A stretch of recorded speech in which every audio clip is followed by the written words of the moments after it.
Hello everyone, Mark here. Hope you're all doing amazing.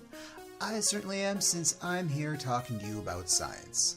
Specifically, I want to talk to you about the ozone layer. Now, what is the ozone layer? Well, the ozone layer is the region of the Earth's stratosphere that absorbs 97 to 99% of the sun's ultraviolet radiation. Unfortunately, due to the use of some man-made chemicals, such as chlorofluorocarbons, a hole developed over Antarctica in our protective shield around the late 1970s. So, why am I talking to you about the ozone layer today? Well, actually, good news. NASA has confirmed that the ozone layer is healing thanks to the Montreal Protocol of 1989, which phased out ozone-depleting chemicals.